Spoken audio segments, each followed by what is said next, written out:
Officer Lucas Granger was patrolling the snowy backroads of Maplewood Hollow with his loyal German Shepherd Atlas when his headlights caught something glinting down a canyon. An SUV lay crumpled in the snow, its horn weakly blaring. Inside, a little girl pressed her palms to the shattered window, whispering for help, while her mother slumped lifeless in the driver's seat. Lucas had no idea this rescue would unravel a hidden trail of corruption and a tycoon's dark crimes, a trail that began with a $1 bill and would end with justice no one thought possible. What happened next will make you cry and believe in miracles again. Before we start, tell me where you're watching from. Drop your country in the comments. I want to see how far this story travels.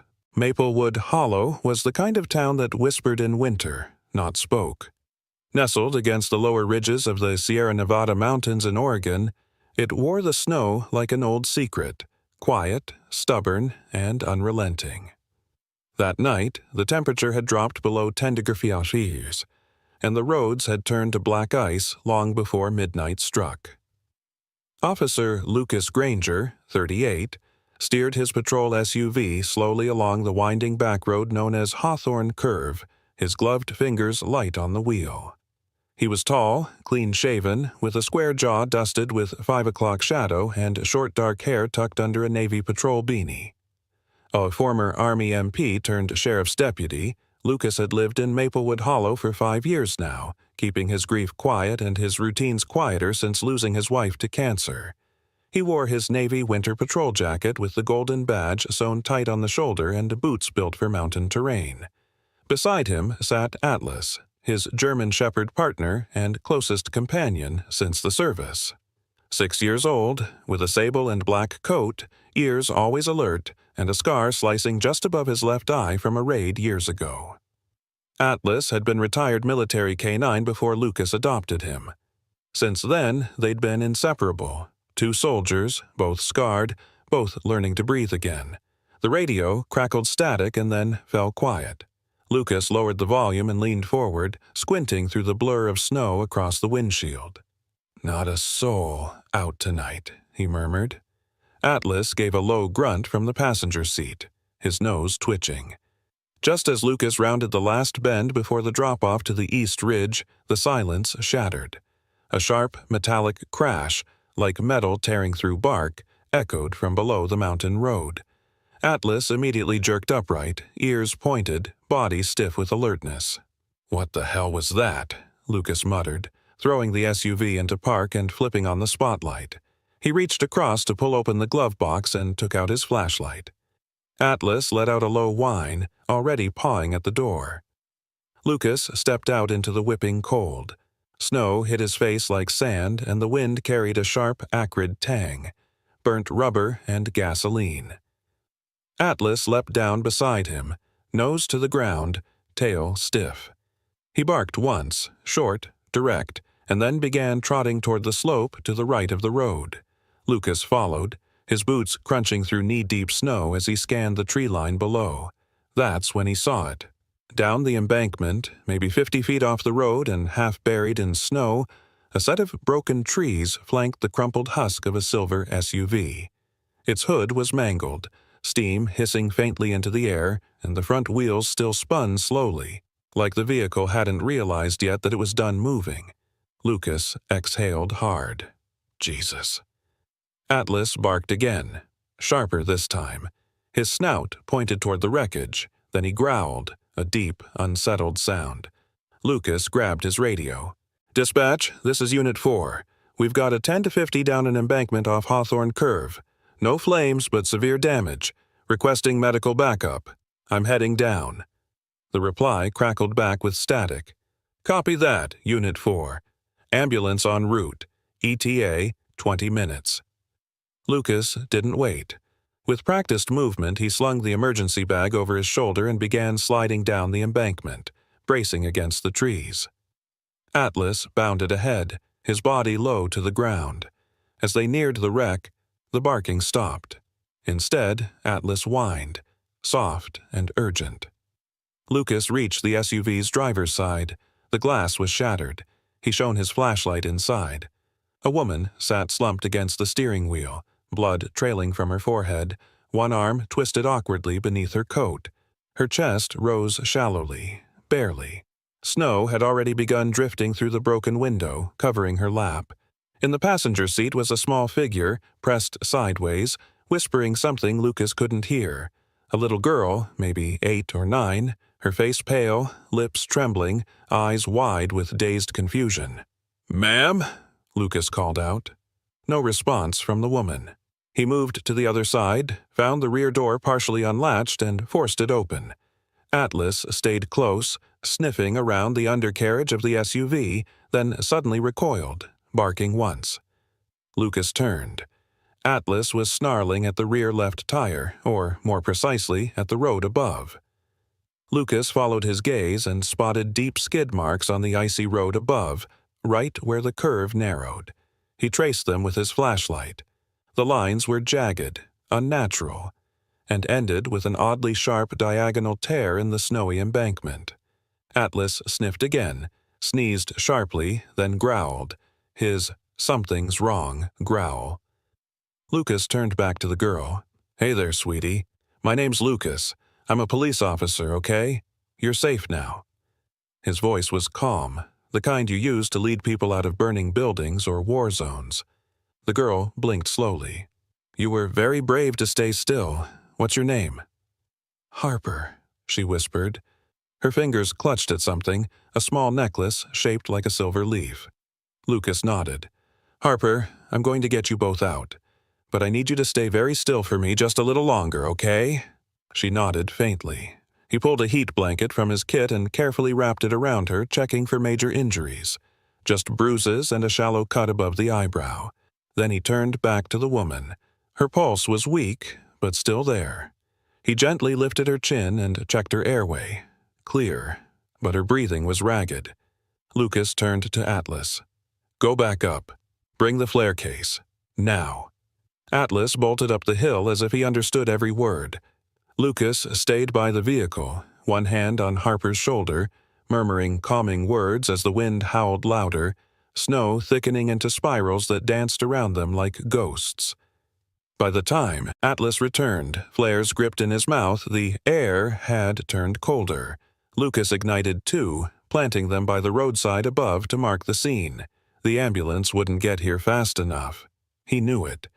He scooped Harper into his arms and made the hard climb up first, setting her in the back seat of his patrol SUV, with Atlas curled next to her for warmth. Then he came back for the woman. She was heavier and unconscious, but Lucas gritted his teeth and lifted. As he climbed, snow stung his face, and his boots nearly slipped twice. But he didn't let go. He knew what the dog had smelled. Gasoline. Cut brake fluid. Something unnatural. This hadn't been an accident. Not by chance. And as Harper held tight to Atlas's thick fur in the back seat, her lips moving in silent prayer, Lucas felt it too. Something had gone terribly wrong, and someone had made sure of it. The road from Hawthorne Curve to Maplewood General Hospital wasn't long on paper, just under 12 miles. But tonight, in the heart of a relentless snowstorm, it stretched like a frozen eternity. Wind howled through the pine-covered hills, and snow came in sideways sheets, erasing the world in front of the patrol SUV's headlights. Lucas Granger leaned forward over the steering wheel, eyes narrowed against the icy blur, knuckles white around the leather grip. The defroster roared at full blast, struggling to keep the windshield clear. His breath came out in tense huffs, fogging the air inside the cabin despite the heat. In the back seat, Harper Monroe sat swaddled in an emergency blanket, her knees pulled to her chest. Her lips moved in soft murmurs, half-formed words, fragments of memory. She wasn't crying, not yet, but her small voice trembled with confusion and fear. "Mommy! Wake up, Mommy!" Her mother, Elise, lay across the back bench seat, her head gently braced by a rolled sweatshirt. Her breathing was shallow and wet. Each inhale a struggle against the pressure building in her chest. Lucas had done what he could, staunching a gash along her hairline, elevating her legs, but it wasn't enough. Not for this kind of trauma. Atlas, the German shepherd, had wedged himself between the girl and the car door. His thick coat pressed against Harper like a living wall of warmth, his breath steady, his eyes alert. Every few seconds, he'd shift, inching closer to Elise as if to check her pulse through instinct alone. Lucas risked a glance in the rearview mirror. Harper's eyes met his, hollow, desperate. "She's going to be okay, right?" she asked, voice barely audible. Lucas didn't answer right away. He couldn't lie, but the truth would be crueler than the cold wind outside. Instead, he spoke gently. "We're almost there. You're doing great, Harper. Just hang on for me." The girl blinked slowly, her lashes clumped with melting snow, then leaned against Atlas again. The dog gave a faint whine, resting his head on her shoulder. The tires slipped. Lucas cursed under his breath, easing off the gas as the SUV fishtailed. He gripped the wheel tighter, steering into the slide until the car steadied. He knew this road too well, had driven it in rain, ice, and fog, but tonight it felt different. The storm didn't just feel dangerous, it felt personal. A memory surged, unbidden and sharp. A different winter, a different road. Isabel. She had been his world once. A nurse, fierce and soft in equal measure. The kind of woman who carried sunshine in her laugh. The accident had happened on a night not unlike this. Black ice, a curve taken too fast. By the time Lucas had arrived at the scene, her car was upside down, the windshield spiderwebbed with frost and glass. He had tried everything. CPR, pressure on the wound, prayers he hadn't spoken in years. But her body had gone cold before help came, and he hadn't been fast enough. Tonight, he would not let another woman die in his arms, not if he had anything to say about it. A gust slammed against the side of the vehicle, making it shudder. Lucas downshifted, eyes scanning the tree line ahead. The town lights were still out of view. He reached for the radio. "This is Unit 4. ETA to Maplewood General. 5 minutes. Female adult. Critical condition. 9-year-old female. Stable, but in shock." "Copy that, Unit 4. ER is prepped. Dr. Levine is on standby."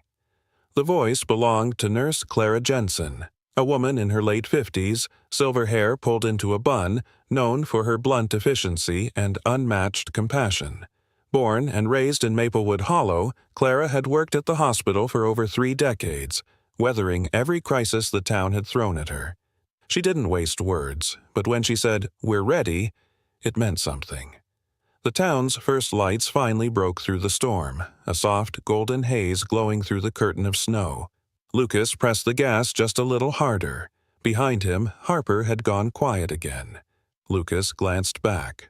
Her eyes were closed, her fingers still curled in Atlas's fur.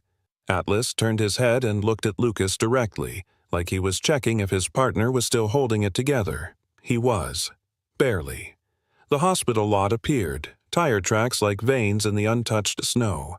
Lucas skidded into the emergency entrance, killed the engine, and jumped out, pulling open the back doors. Clara and 2 EMTs rushed out, one of them pushing a stretcher. "Vitals?" she asked. "Faint pulse, possible internal bleeding.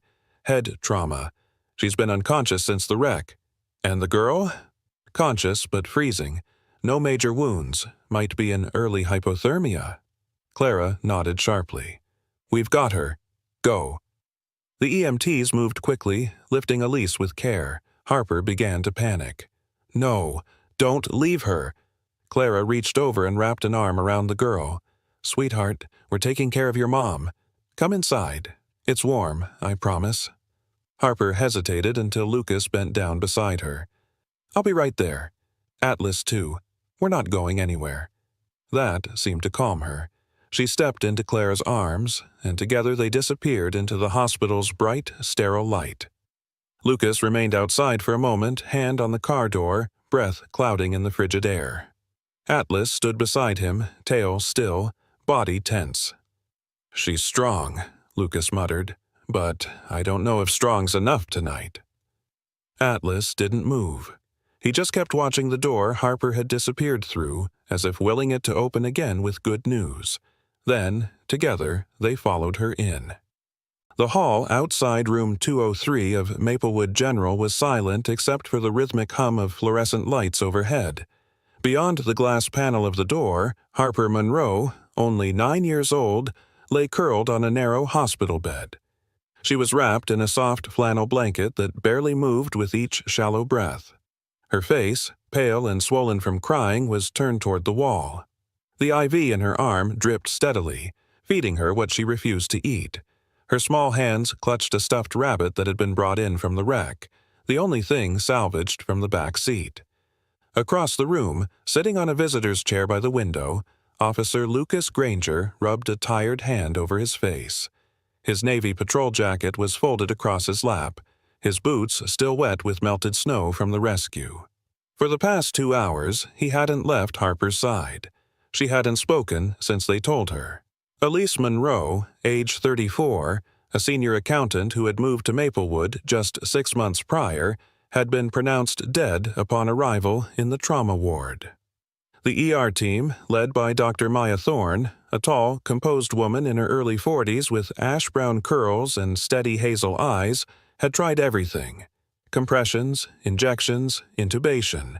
But the internal bleeding in Elise's skull had been too severe. She never woke up. She was gone before she arrived, Dr. Thorne had said, her tone clinical but not cold. "I'm sorry."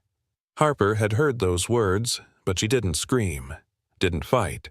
She simply curled into herself, tears streaming silently down her cheeks until her body trembled from the force of withheld sobs.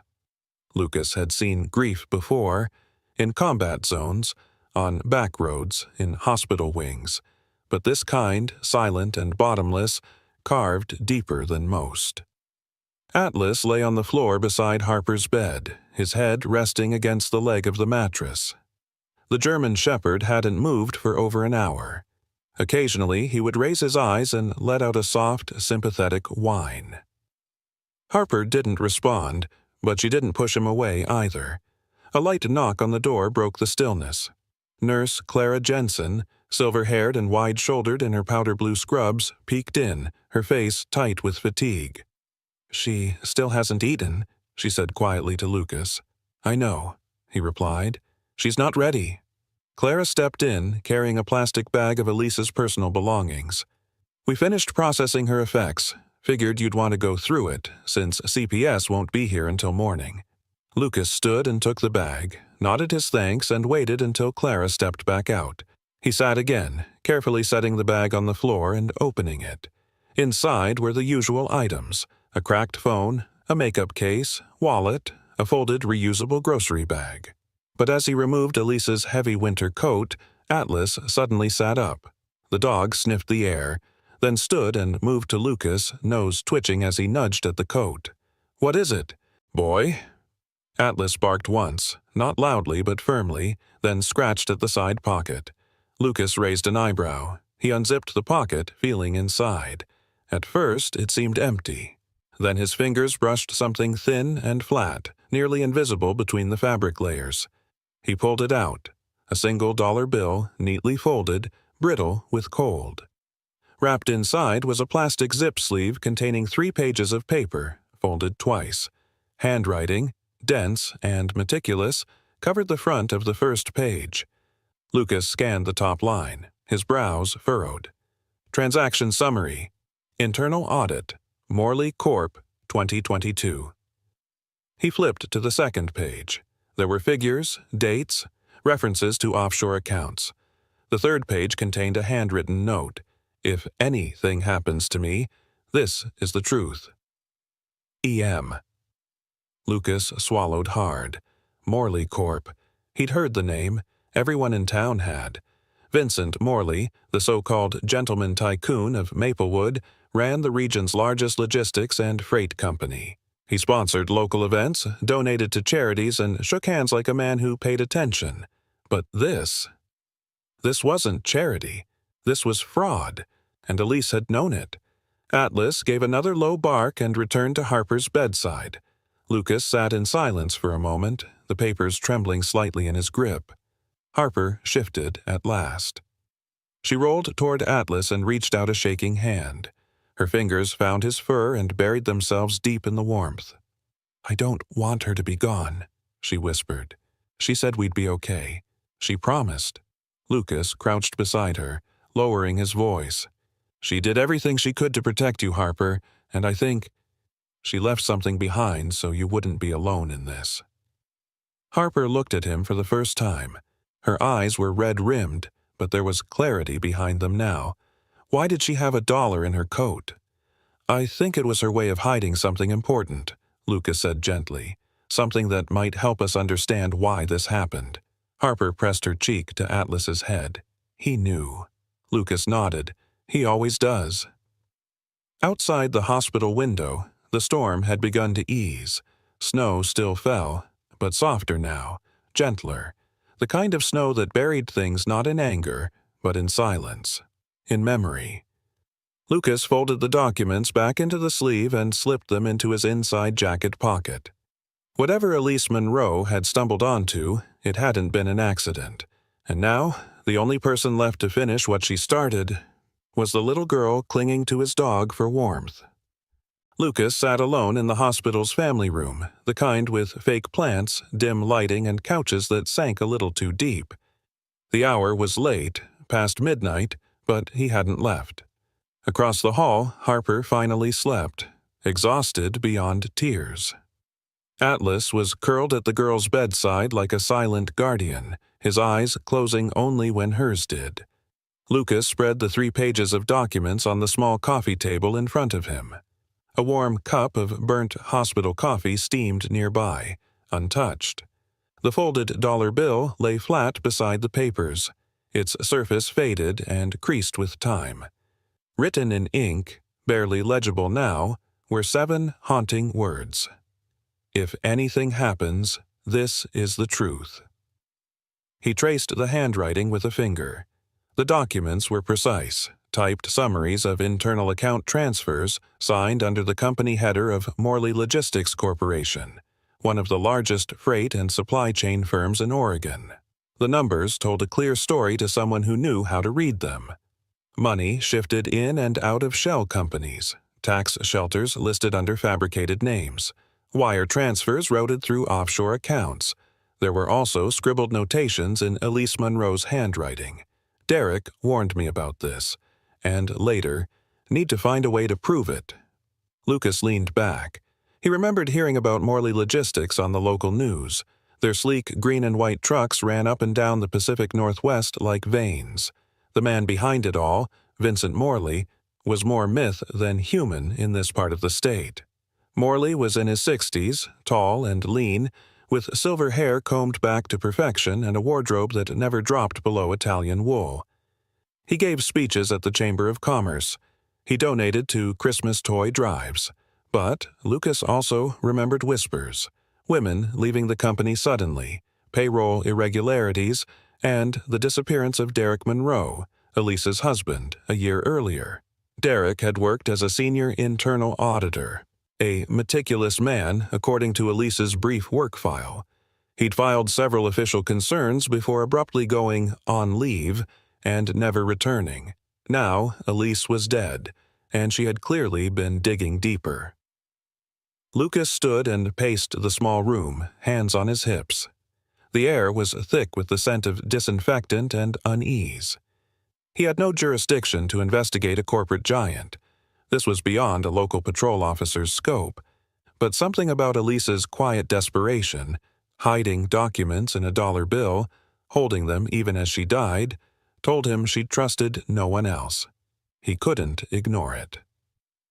The next morning, the snowstorm finally passed. Lucas left Harper in the care of Nurse Clara and took a detour on his way to the station. He drove through the center of town, past the bakery, the closed library, and the courthouse, until he reached a broad, modern glass building that stood out like a polished stone in a field of frost. The Morley Logistics Regional Office. Lucas parked across the street and cut the engine. His breath fogged the windshield as he watched people trickle into the building, mostly young professionals in long coats, clutching coffee. On the 3rd floor, behind tinted windows, Morley's private office overlooked the town like a throne room. Lucas grabbed a pen from his jacket pocket and scribbled a name from the documents onto a sticky note. M. Jensen, Accounting Division. It was listed on the second page, flagged with Elise's handwriting, only one who might know, quiet, careful. He stepped out of the car, crossed the icy street, and pushed through the revolving glass doors. The receptionist was a young woman in her 20s with dark curls, red nails, and a name tag that read Candace. She glanced up from her computer with a practiced smile. "Good morning. Do you have an appointment?" "I'm here to speak with Margaret Jensen. It's regarding a matter Elise Monroe was working on before her death." The smile faltered. Candace's fingers hesitated above the keyboard. "She's in accounting, right?" "Yes." Candace said cautiously, I'll see if she's in today." Lucas nodded, stepping back. His badge stayed hidden beneath his coat. A few minutes later, a woman in her early 50s stepped off the elevator. She wore gray slacks, a navy blouse, and glasses with thin rims. Her expression was tight with concern. She looked like someone used to staying invisible. Margaret Jensen, quiet and careful. Lucas introduced himself. They stepped outside to talk. "I knew Elise," Margaret said softly. "She was kind, always cautious. We used to have lunch in the break room together, just the two of us. She didn't trust anyone else." "Did she ever talk to you about discrepancies?" Margaret hesitated. "She said something wasn't right. There were numbers that didn't add up, money that disappeared and reappeared days later under different line items." "She left behind some documentation," Lucas said, not showing the papers yet. "Do you know why she'd hide it?" Margaret's face paled. "Because people at the top don't play fair here. Vincent Morley has eyes and ears. I've seen employees disappear for less." "Disappear?" "Transferred, fired, threatened. Derek Monroe, her husband. He started making noise before he went missing." Lucas's breath caught. "You think he was silenced?" "I think Elise did." She looked away, hugging her coat closer. "Look, officer, I have a son. I can't be next." Lucas gave her his card. "You've already helped more than you know. I won't put your name on anything. But if you think of something else, call me. Please." Margaret nodded once, then turned and walked quickly back inside. Lucas stood on the sidewalk for a long moment, the cold cutting through his collar. Back at the station, he locked the documents in an evidence drawer and sat at his desk, staring at the dollar bill with the message one more time. "If anything happens, this is the truth." It wasn't just a message, it was a dare. The snow had mostly melted by the time Lucas steered his patrol SUV back onto Hawthorne Curve. The sun broke through a ceiling of gray clouds, casting faint light across the wet road. The plows had cleared most of the ice, but on the sides of the asphalt, slush and half-frozen mud still clung stubbornly. It had been 4 days since the crash that took Elise Monroe's life, but the memory of that night lingered in every turn of the road. Atlas sat in the passenger seat, head low, eyes tracking the trees. His tail swayed slightly with anticipation. Ever since they'd left the station, the German Shepherd had been restless, as if he knew exactly where they were going. Lucas slowed the vehicle near the sharp bend, the spot where Elise's SUV had left the road and plummeted down into the gully. A crude orange marker placed by Highway Patrol still fluttered weakly on the snowbank. He pulled over, grabbed a flashlight and gloves from the glove box, and stepped out. The morning air was damp and cool, but no longer biting. Atlas jumped down beside him, nose immediately to the ground. Lucas scanned the area. The tow truck had removed Elise's vehicle 2 days ago, but the crash site remained disturbed. The gash in the earth, the broken tree limbs, the smears of oil in the snow. They climbed down carefully, retracing the path he had taken that stormy night. At the base of the embankment, Atlas slowed. His posture shifted, ears erect, nose twitching, paws deliberately placed. Then he stopped near the dirt patch where the SUV had landed and let out a sharp bark. "What is it?" Lucas asked, stepping closer. Atlas sniffed around the mud, circling. Then he moved toward the side away from the direct path of the crash, and headed toward a stretch of crushed underbrush along the edge of the tree line. Lucas followed. There, half buried under a layer of thawing pine needles and matted brush, a black leather glove lay curled like a shed snakeskin. Lucas crouched and picked it up with a gloved hand. The outside was worn, but intact. What drew his attention was the dark, slick stain along the fingers. Subtle, but familiar. He sniffed, then frowned. Brake fluid, the kind used in older vehicles. Not fresh, but not old either. Lucas rose slowly, turning the glove over in his hand. It wasn't Elise's. He remembered her gloves, tan wool, with fabric palms. This glove was larger, built for a man's hand. Atlas growled softly. Lucas turned. The dog was now at the base of a nearby pine, nose pressed against the bark, then the ground. He circled again, snorting, and looked toward the east edge of the forest, where the snow was unusually thin. Lucas followed the direction of his gaze. Beyond the tree line, the ground looked disturbed. Snow lay uneven, as if someone had walked or crouched there, but not recently. No clear footprints, only a suggestion of weight having once pressed down the earth. Lucas moved toward it, boots sinking, into the damp moss. There, tucked behind a thick hedge of rhododendron, the snow gave way to dark mulch. Atlas barked once more, pawing gently at the ground. Someone had been here. Hidden, watching. Lucas stood still for a moment, scanning the tree line. The silence now seemed loaded, like a held breath. He marked the spot with a branch, snapped from a dead limb nearby. Then he slipped the leather glove into an evidence bag and headed back up the slope. Back in the patrol SUV, he sat in silence for a few seconds before pulling out his notepad. Crash likely staged. Brake tampering. Probable. Suspect may have observed from woods. He stopped, tapped the pen. He needed confirmation. He drove straight to Elise Monroe's former residence, a modest rental home on the outskirts of Maplewood. The landlord had changed the locks since Elise's death, but Lucas still had temporary access as part of the active case file. He parked in the gravel drive, stepped out, and let Atlas lead the way. The front yard was neat but sparse, faded porch steps, a sagging mailbox. The backyard, however, was mostly unkempt. Overgrown hedges, a few bare trees, and an aging storage shed with a bent latch. Lucas opened the gate and followed Atlas into the backyard. The dog was alert again, nose twitching. He moved past the shed and veered toward the bushes along the side of the house. There, in the grass near the garden bed, Atlas stopped. Lucas knelt. At first he saw nothing.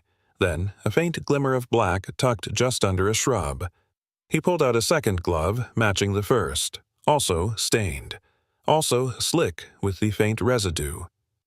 Lucas looked around. Why would someone come back here, to Elise's home, after the crash, and when? Atlas suddenly lifted his head and barked sharply, staring toward the woods behind the property. Lucas looked up too. No movement. But the sense of being watched was undeniable. He stood slowly. Someone had been here. Maybe the same person who tampered with Elise's car. Maybe someone tying up loose ends, but they'd left something behind. Lucas bagged the second glove, zipped it tight, and gave Atlas a firm pat. Good boy. They returned to the SUV, and for a long while, Lucas didn't start the engine. Instead, he stared at the gloves, two pieces of a puzzle falling into place. Elise's death hadn't been an accident. And someone, maybe someone connected to Morley, had come close enough to make sure of it. Lucas hadn't planned on bringing a child into his home. Not since Isabel. Not since grief had turned his two-bedroom house on the edge of Maplewood into a quiet shelter of silence. But after the funeral arrangements for Elise Monroe were finalized and Child Protective Services delayed their assignment of temporary custody, there were no other immediate options. The social worker, a polite but overwhelmed man in his early 30s named Joel Redman, had shaken Lucas's hand, with a quiet sort of desperation when the decision was made. Joel had a nervous smile, thinning hair, and wore khaki pants and a windbreaker that didn't quite fit. "You're the only one she trusts right now," he'd said. "She's been through hell. If she says she feels safe with you and the dog, then that's where she should be." So Lucas cleared out the spare room, found clean sheets, and told Harper she could hang her drawings on the wall if she wanted. She didn't. For the first 2 days, she barely spoke. She ate little. At night, she cried into the pillow, her sobs muffled, but never silent. Lucas kept his door ajar, always listening. Atlas slept at her bedside, occasionally padding into Lucas's room to check that everything was still steady. On the third morning, Lucas brewed 2 mugs of hot cocoa, extra marshmallows, and found Harper sitting at the kitchen table in one of Isabel's old flannel shirts, rolled at the sleeves to fit her. Her hair was tangled, her eyes red, but she was awake, and she didn't flinch when he set the mug down beside her. "You don't have to talk," he said, sliding into the chair across from her. "But if you want to, I'm here." Harper wrapped her hands around the mug. "Mom always made it with cinnamon," she whispered. "Just a little. Said it made the sadness softer." Lucas nodded. "I'll remember that for next time." She stared into the cocoa for a long moment, then looked up at him. "Can I tell you something?" "Anything." She hesitated. "Mom used to get really nervous when the phone rang. She'd answer in the other room and shut the door. Sometimes she'd cry after." Lucas leaned forward slightly. "Did she ever say why?" Harper shrugged. "I heard her once. She said, 'Derek was right. I should have listened.'" Lucas's jaw tensed. "Your dad, Derek, did your mom ever say what happened to him?" "She told me he had to go away, that he was working on something important and it was dangerous." "Did she ever talk about her work?" "Only a little. She worked in a big building with glass elevators. She said most of the people were nice, but that I should never, ever talk to a man with silver hair if I saw him." Lucas's brow lifted. "Silver hair?" "Yeah. She called him the Silver Man." "Did she say his name?" Harper shook her head. "But she said he visited the office sometimes. He'd smile and say kind things, but my mom said he wasn't kind at all, that he scared her." Lucas reached for a legal pad from the counter and slid it in front of her. "Can you show me what he looked like?" Harper hesitated, then nodded. She took the pencil and began to draw. The lines were careful but uncertain. A long face, narrow eyes, straight brows, hair slicked back, a crease at the corner of the mouth. She stopped, stared at it for a moment, then pushed the pad toward Lucas. Lucas froze. It was him, Vincent Morley. There was no mistaking it. Even in the simplified lines of a child's drawing, the resemblance was undeniable. "Harper, are you sure?" She nodded. "I saw him once. Mom took me to the office one afternoon because the babysitter canceled. He was leaving as we got there. He looked at me, and he smiled, but it wasn't a nice smile." Lucas glanced at Atlas. The dog was already sitting upright, alert, as if he too understood something had just changed. That night, Harper woke screaming. Lucas ran to her room, heart pounding. She sat up in bed, gasping, eyes wide in the dark. "I saw him," she cried. "In the dream. He was in our house. Mom was trying to hide something and he found it. He said she should have kept her mouth shut." Lucas sat beside her and took her hand. "You're safe. He's not here." She clutched his arm like a lifeline. "Don't let him find me." "I won't," Lucas said firmly. "No one's going to hurt you." He stayed there until she fell asleep again, head nestled against Atlas's side, the dog unmoving like a statue. Later, in the quiet of the kitchen, Lucas pulled out the sketch again. He laid it beside a printed photo of Vincent Morley taken at a charity gala last year. Slicked back silver hair, narrow eyes, pressed smile. A perfect match. And now he had a witness. A scared little girl who'd seen too much and lost everything. Whatever Elise had discovered, it had painted a target on her back. And now her daughter might be next. Downtown Maplewood glistened under a sharp winter sun, the sidewalks dusted with fresh powder, the air crisp and biting. The Morley Tower, an arrogant steel and glass monument that loomed over the rest of the city, stood like a sentinel of wealth and secrets. Lucas had passed by the building hundreds of times on patrol, but today was different. He was no longer just an officer upholding the law. He was a man walking into the den of a predator. Vincent Morley's office was on the 23rd floor, high enough that the city below looked like a toy town. The lobby receptionist, a poised woman in her 40s named Renee Dalton, wore a headset and a perfectly tailored navy blazer. She glanced up with practiced neutrality. Name? Officer Lucas Harlow.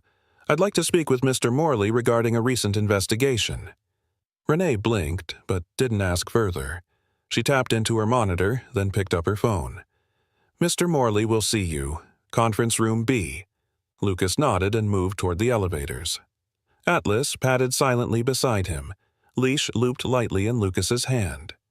Though he wasn't technically on duty with the K-9 unit that day, he'd brought Atlas deliberately. There was no better judge of character, and something told him he'd need backup, even the four-legged kind. The elevator chimed and opened directly into a glass-walled boardroom. At the far end stood Vincent Morley, a man in his early 60s, tall and silver-haired, with a lean build that still carried the arrogance of youth. He wore a dark charcoal suit, unbuttoned over a silk tie and tailored shirt. His smile was refined but hollow. "Officer Harlow," he greeted, extending a manicured hand. "What an unexpected pleasure." Lucas accepted the handshake but kept his eyes locked on the man. "Mr. Morley, thank you for your time. To what do I owe this visit?" Lucas glanced around. "We're revisiting an old missing person case, Derek Monroe, Elise Monroe's husband." Something flickered across Vincent's expression, an almost imperceptible tension, but it vanished behind a practiced laugh. "Ah, yes. Tragic business. Elise was a remarkable woman, so devoted to her work. Such a loss."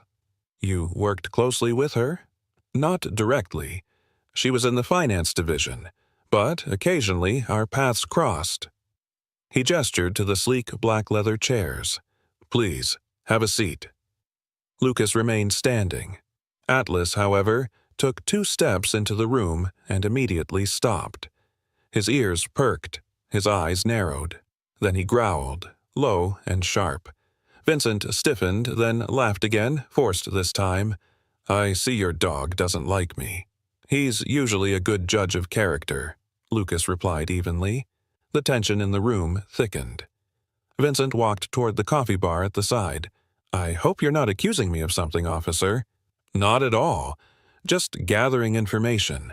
Elise left behind some documents, some financial records that don't seem to align with standard protocol." Vincent turned slowly. His expression remained polite, but his eyes had cooled. "Are you suggesting impropriety on my part?"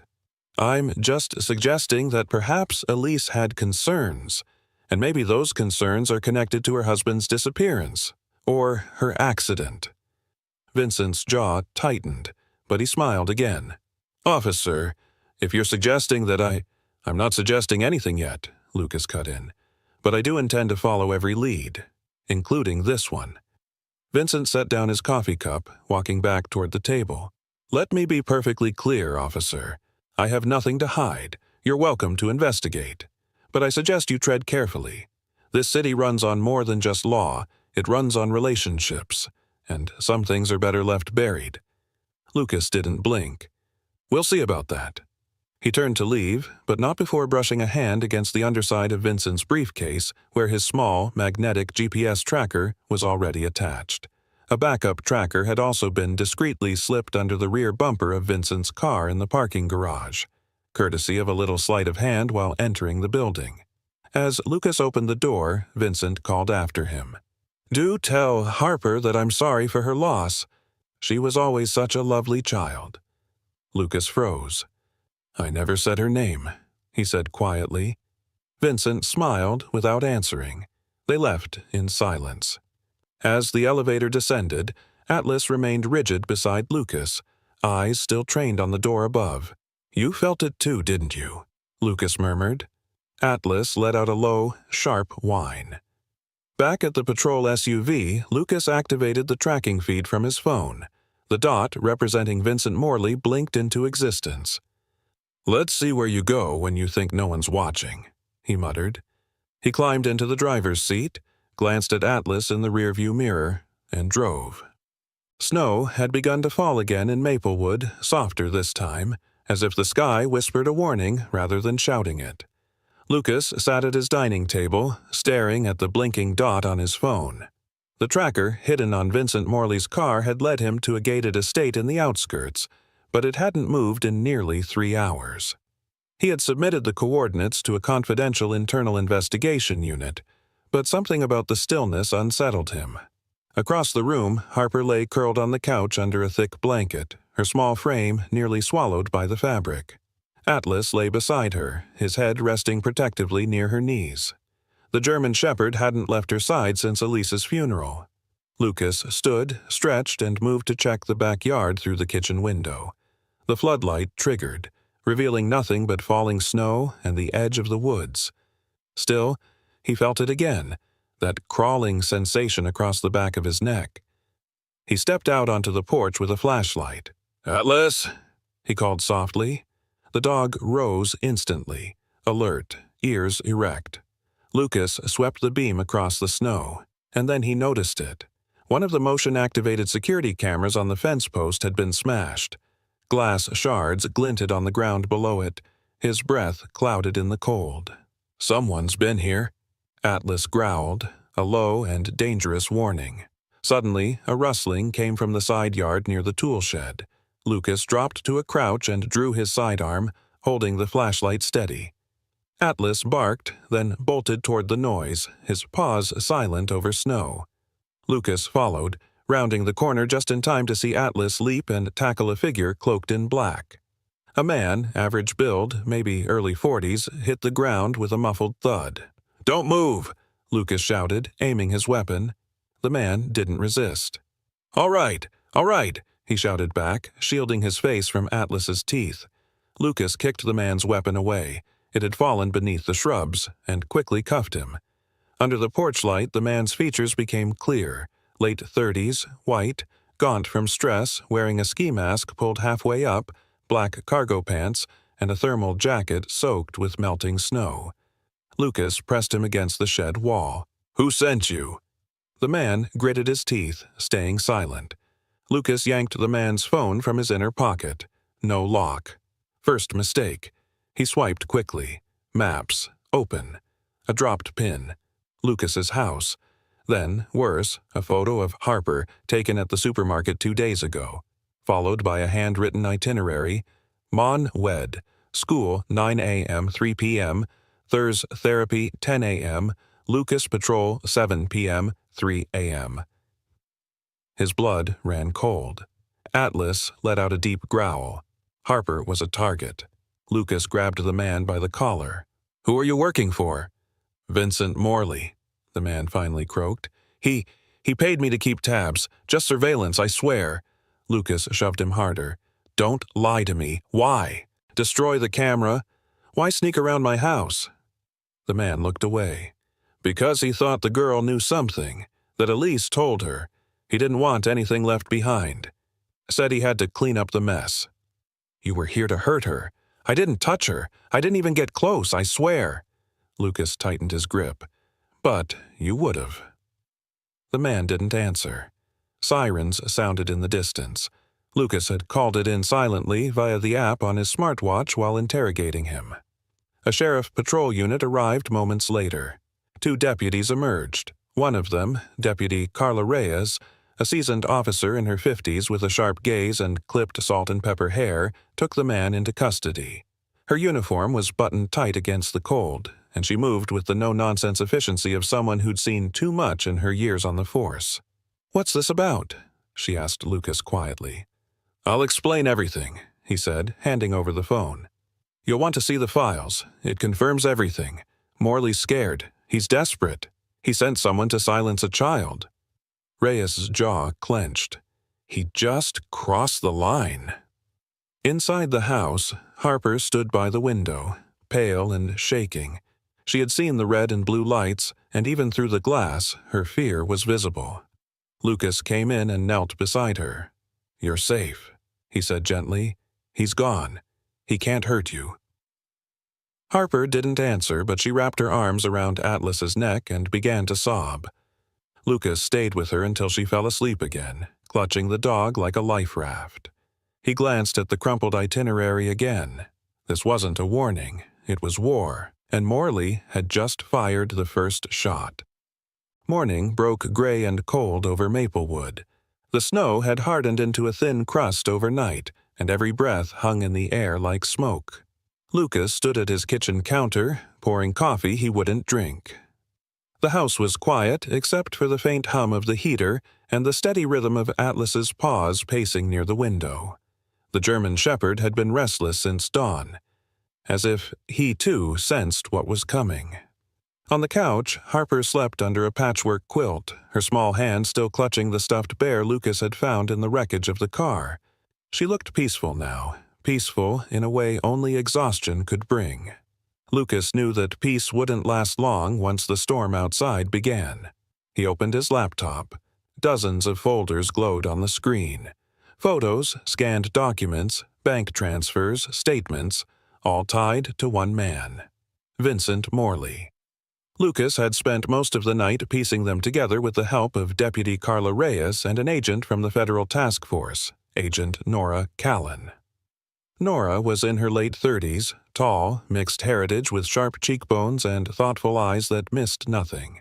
She wore her dark hair tied back and favored gray turtlenecks under her FBI parka, a woman who had seen too much deceit to be surprised by it anymore. When Lucas called her that morning, her voice was steady but urgent. "I've seen enough. Send it all, Harlow. We'll move fast before he buys another judge." Lucas transferred the files. "What about the warrant?" "Already in motion. You did good. But brace yourself. When this hits, it'll explode." He hung up and exhaled slowly, watching Atlas settle at his feet. "Starting, boy," he murmured. "Time to finish what they started." By midday, the news broke.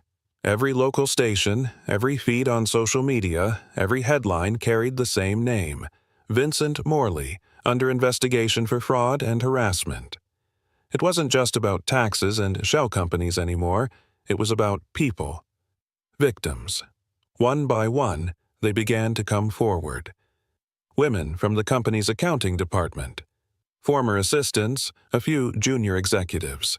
They told their stories, how Vincent had cornered them in his office, how he offered hush money and promotions in exchange for silence.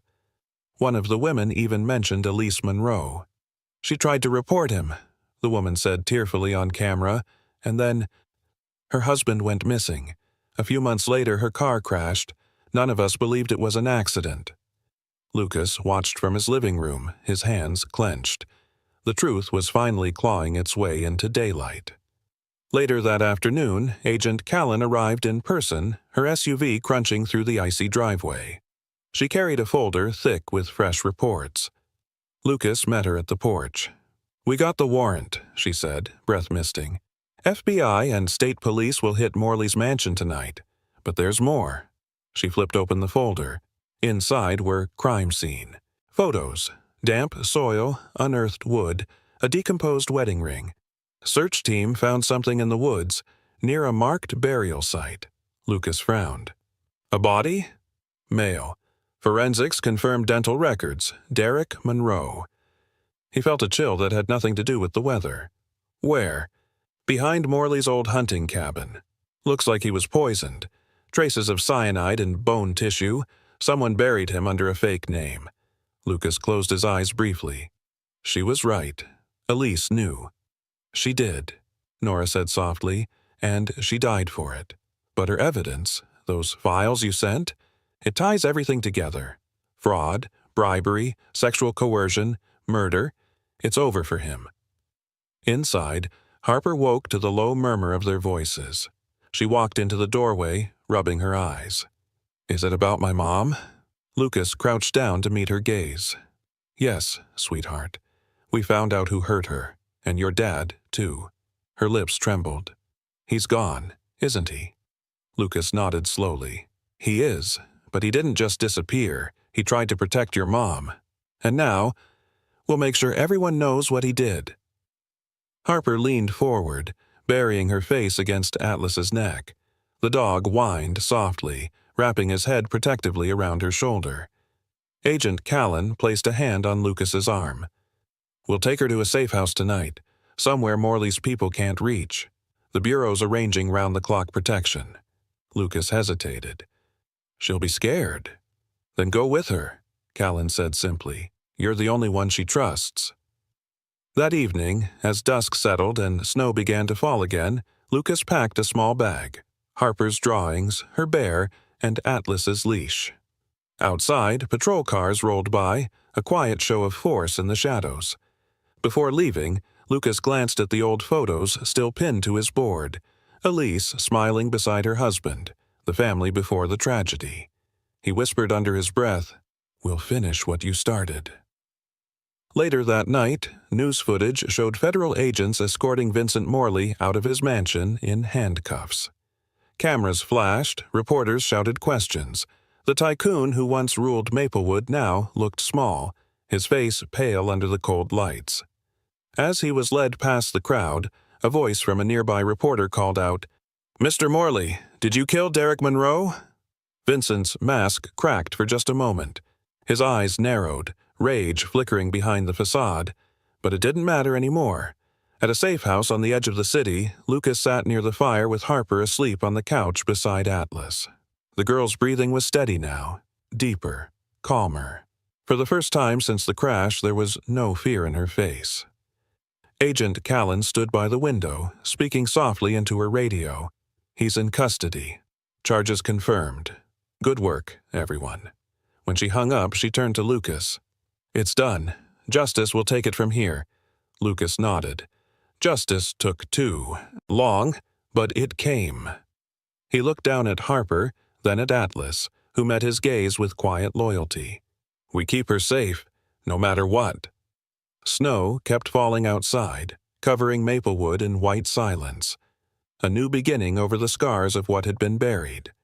And somewhere beyond the hills, the truth of 2 lost lives had finally found its voice. The courtroom was silent when the verdict was read. Snow drifted lazily outside the tall windows, muffling the noise of Maplewood as if the entire town were holding its breath. Vincent Morley stood at the defense table, face pale and unreadable, a ghost of the empire he once ruled.